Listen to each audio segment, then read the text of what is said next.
For thousands of years, we've stared up into the darkness, asking that one single question, are we alone? It's the ultimate fear, isn't it? Turns out, we were afraid of the wrong thing entirely. For decades, we just listened, listening to the static, the white noise of the universe. And then, something, a signal.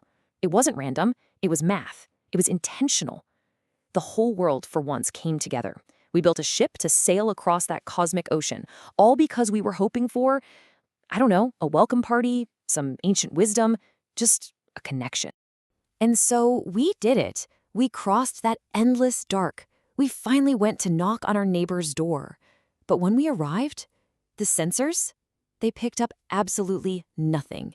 No radio chatter, no city lights blinking on the dark side of the planet. Just a cold, dead silence. The silence of a tomb. Right then and there, the mission changed. You see, we weren't diplomats anymore. We were investigators, and we were about to descend into a mausoleum the size of a world. You see, if it had been a war, you'd expect to see craters, right? Rubble. If it was some plague, well, there'd be bodies, mass graves. But here, everything was perfect. These obsidian towers just piercing the clouds, totally pristine. The silence, it was just absolute, deafening. It felt like the soul of the entire planet had just been ripped right out. Imagine walking through their halls, your footsteps the only sound, just echoing in the dust. Life didn't fade away here. It didn't decline. It just stopped, like a switch was flipped. 1 second, a bustling, thriving civilization, and the next, gone. And the carbon dating, well, it confirmed our absolute worst fears. This all happened about 100,000 years ago. Think about that. Right when our ancestors were just figuring out fire, this entire galactic empire was just snuffed out in the blink of a cosmic eye. This wasn't a natural disaster. No, this was an execution. Someone, something, turned them off. So our investigation had to go deeper. We weren't just exploring one dead world anymore. We were looking at a galaxy-wide crime scene. And we had to ask the obvious question, right? Was this just a one-off, some isolated tragedy? Or was this a pattern? I mean, think about it. Civilizations should rise and fall randomly across the galaxy. It's just statistics. But the data we found, it was a statistical impossibility. The clock stopped for everyone at the exact same time. And that implies coordination.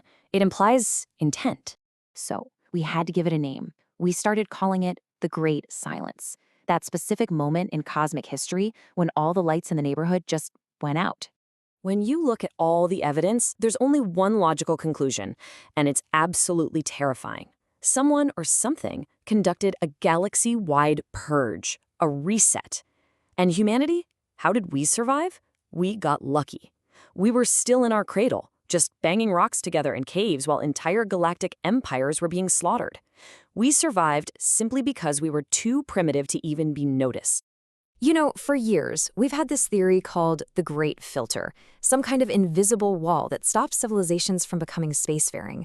We always hoped it was behind us, that we'd already passed the test.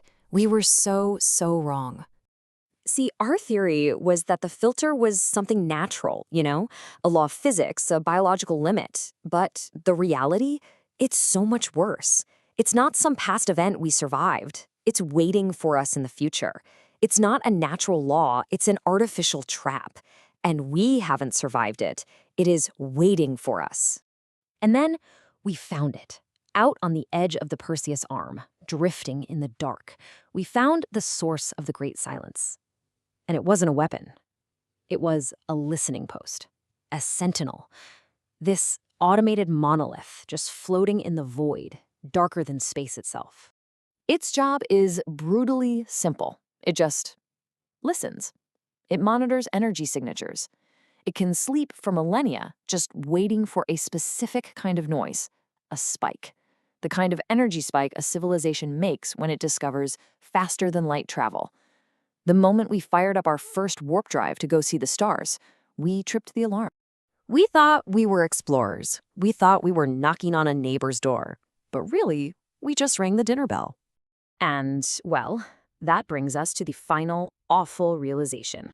Our real place in this big, silent cosmos. All this time, we thought we were special. We thought, wow, we made it. We're the only ones left. But the truth is, we aren't survivors. We're just the last ones left to be harvested. So next time you look up at the night sky, really look. Enjoy the stars while they're still there.